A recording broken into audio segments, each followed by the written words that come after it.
Hi guys, back to my channel and আমাদের blog. তো guys, অনেকদিন ধরে কোনো রান্নার কোনো ভিডিও দিতে পারতেছি না, অনেক কথা বলতেছি। ঠিক আছে, আসলে আমি সময় পাইতেছি না, তো সময় না পাওয়ার কারণে দিতে পারতেছি কোনো ভিডিও। তো আজকে একটু সময় বাইর করছি, বাইর করে এসে ছোট্ট একটা আজকে রেসিপি করতে দিতেছি। তো ঠিক আছে, আজকে কিছু রান্না করুন, তোমরা দেখাবো। তো আজকে করতে দিতেছি মটন। তো মটনটা কেমন রান্না করি তোমরা দেখো, সবটা দেখাবো তোমরা। ঠিক আছে, তো দেখতে পাবো, ভিডিও বেশি বকবো না। ঠিক আছে, দেখতে থাকো। তো দেখো, এখানে মটনটা ধুয়ে নিয়ে এসেছি, ধুয়ে নিয়ে একটা ছোটো জারের মধ্যে রাখছি, তাহলে যাতে জলটা নিয়ে সবটা মানে নিচে নেমে যায়, সবটা জল যাতে শুকিয়ে যায়। তারপরে এখানে নিয়ে নিলাম কিছু আলু পেঁয়াজ। ঠিক আছে, এটি পরে দিয়ে দেবো একটু বাজি করে। ঠিক আছে, দেখতে থাকো কেমন করি। তো গাইস, এখানে আমি নিয়ে নিয়েছি, আমার জল ধরে গেছে গা। তো এখন আমি কিছু মেনুতে নেবো, কিছু মশলা দিয়ে। তো দেখো কী কী দিই। তো এখানে আমি নিয়ে নিলাম টক দই দিয়ে, এই যে টক দিয়ে দিলাম। ঠিক আছে, এখানে আমি 1 কেজি মাংস নিয়েছি। হ্যাঁ, 1 কেজি মাংসের সঙ্গে কিছু টক দিয়ে দিলাম পরিমাণ মতো। তো তোমরা চাইলে টেস্ট অনুযায়ী তোমরা চাইলে ভাড়া দিতে রকম দিতে পারো, সমস্যা নেই। ঠিক আছে, তারপর দিয়ে দিলাম একটু হালকা লবণ। ঠিক আছে, লবণটা দিয়ে দিলাম, সবটা দিতাম না, লাগলে অল্প দেবো, পরে তো লবণ দিতে লাগলে। ঠিক আছে, দেখতে থাকো। তারপর দিয়ে দিলাম কিছু হলুদ, আর দিয়ে দেবো সরিষার তেলটা কিন্তু যে কোনো মাংস রান্না করবা বা যা কিছু রান্না করবা, তেলটা সরষের তেল দিলে টেস্ট অন্যরকম হয়। তখন সরষের তেল দিয়ে দেবে। ঠিক আছে, তো সরষের তেল দিয়ে সুন্দর করে আমি ভালোভাবে মেরিনেট করুন। মেরিনেট করে রেখে দেবো মিনিমাম আধা ঘন্টার পর রেখে দেবো। ঠিক আছে, আধা ঘন্টা রেখে দেবো, জিনিসটা টেস্ট অন্যরকম হইব। এই যে দেখো, এগুলো ভালো করে মেরিনেট করতে হবে। ঠিক আছে, জলটা কিন্তু আগে ঝরে দেবো না, জল যদি আগে তেল ঝরে না নো, তাহলে কিন্তু তোমার যে জলটা আসে পরে জল জ্বলে যাবো। ঠিক আছে, যাতে মানে মাথায় রাখে জিনিসটা। ঠিক আছে, যেই করবা জলটা যাতে ভালো করে ঝরা খেতে লাগে। আমি এভাবে ওইটা মেরিনেট হয়ে গেছে, এখন ভালো করে রেখে দেবো, ঢাকা থাকবো অনেকটা আধা ঘন্টা। ঠিক আছে, ঢাকার কারণে সে যাতে কোনো ধুলবালি না পড়ে। ঠিক আছে, রেখে দেবো, এখন থাকি না আধা ঘন্টা পরে এটা চলো। তো এখানে আমি তেল দিয়ে দিলাম, তেল মোটামুটি আগে করছে, আর একটু হিট হইব তেলটা। তারপরে আমি আমার যে আছে দিয়ে দেবো, যে মশলাগুলো আছে সেগুলো দিয়ে দেবো। তবে তেলটা কিন্তু ভালো করে গরমে দিলাম। ঠিক আছে, দেখো ধোয়া করতে আছে। ঠিক আছে, তো এখানে দিয়ে দিলাম তেজপাতা, আর দিয়ে দিলাম কিছু লং, এলাচি, দারচিনি। ঠিক আছে,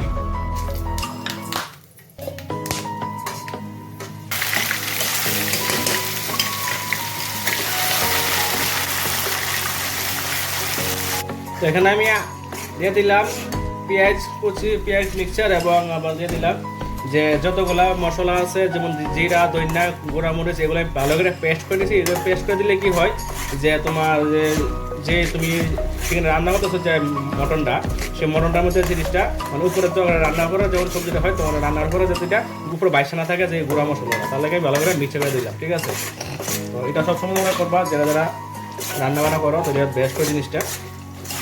এটা একটু হালকা ভাজা হয়ে গেলে তারপর দিয়ে দেবো মরিচ, একটু মরিচ পেস্ট দিয়ে দেবো তারপরে। ঠিক আছে, এরপর দিতেছি এর মধ্যে আদা এবং রসুন বাটা। ঠিক আছে, আদা এবং রসুন বাটা দিয়ে দিলাম।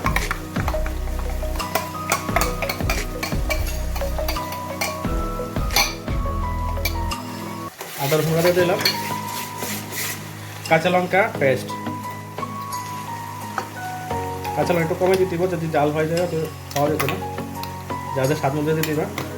লবণ তো আগে দেওয়া আছে, তারপরে আমি আবার লাগলে কিছু লবণ দিয়ে দেবো।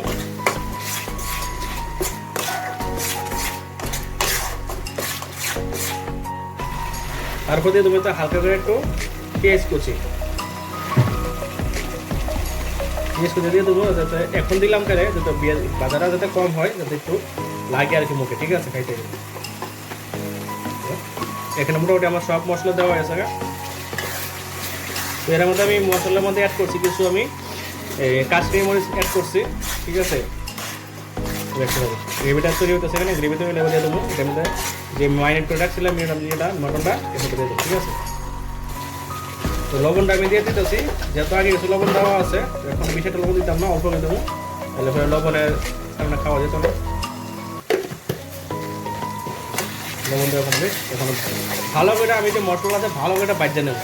বাজার পর তারপরে যে ম্যারিনেট করে রাখছিলাম মটনটা, এটা এর মধ্যে অ্যাড করে দেবো। ঠিক আছে, তোমরা সবাই দেখছোই যখন আমি মটনটা ম্যারিনেট করছিলাম, তো এটার মধ্যে কী কী দেওয়া আছে রেসিপির মধ্যে সব জানা আছে, দেখা আছে, দেওয়া আছে।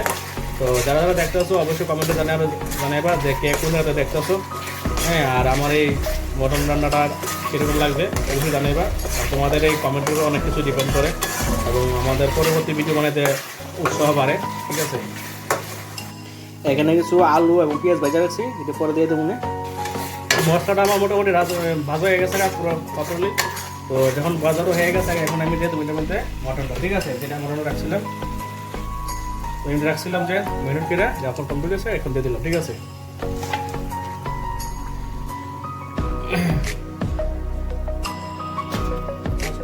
তো এখন আমি ওদের দিয়ে দিলাম, মশলাটা ভালো করে মিক্স করুক। ঠিক আছে, উপর নিচে করে ভালোভাবে মিক্স করুক। এখন আমি আঁচটা এখন বাড়াই দেবো। এখন গ্যাসের আঁচটা বাড়াই দিলাম।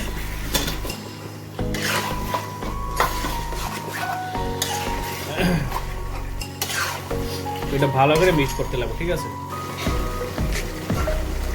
তো যেহেতু ওই সময় হলুদটা কম দিয়েছিলাম তো ওখানে এই কারণে একটু হলুদ দিয়ে দিতেছে এখানে। তো স্বাদ মতো হলুদ দিয়ে দিলাম।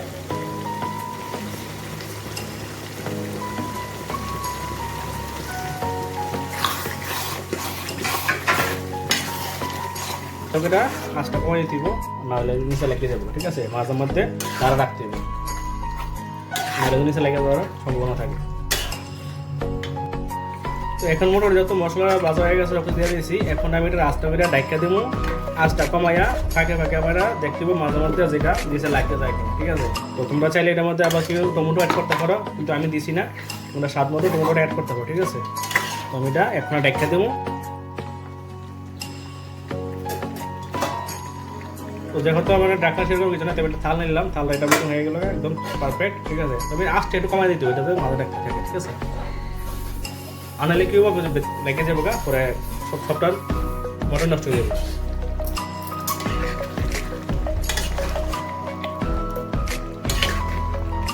তো গাছ দেখো মোটামুটি তো হয়ে গেছে গা, কারণ আমি যখন আলুগুলো দিয়েছিলাম আগের তো বাচ্চারা ছিলাম, তো দিতে সময় কী করছে আমি ভিডিওটা অন করছিলাম, বুঝছো, অন না করে আলুগুলো দিয়ে দিছি। তো এই দেখো আলুগুলো দেখা দিয়েছে এই যে আলুগুলো। ঠিক আছে, আলুগুলো তো আগে বেঁচে রাখছিলাম, তো এখন দিয়ে দিয়েছিলাম।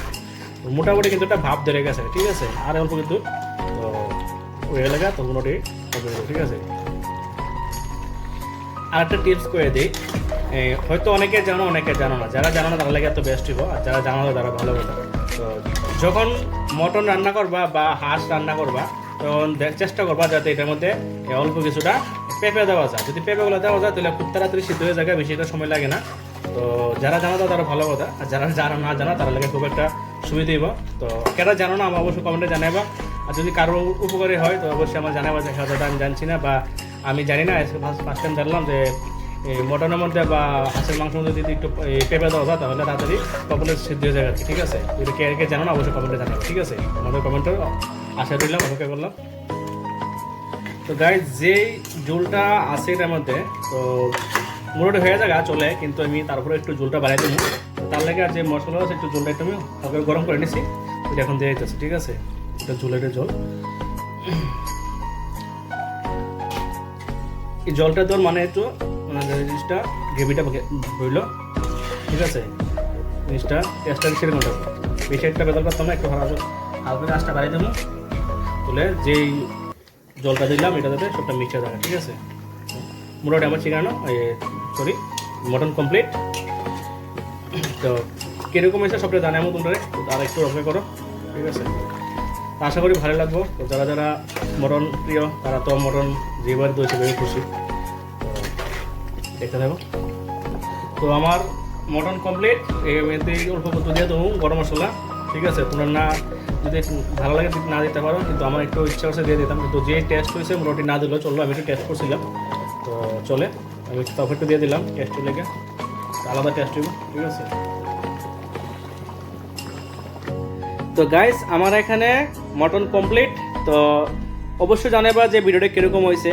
তো যারা প্রথমবার দেখছো তো সবাই বলতেছি প্লিজ আমার চ্যানেলে একটু সাবস্ক্রাইব করে রাখো এমন সুন্দর ভিডিও পেতে, এবং সাবস্ক্রাইব করে সবাই পাশে থাকো। আর অবশ্যই কে কোন রেসিপিটা খাইতেছো অবশ্যই কমেন্টে জানাইবা। ঠিক আছে, তাহলে পরবর্তী এটা রেসিপি করতে উৎসাহ থাকবো। ঠিক আছে, তো সবাইকে টাটা, ভাই আশা করি সবাই ভালো থাকবেন। আরেকটা নতুন একটা ভিডিও নিয়ে টাটা সবাইকে।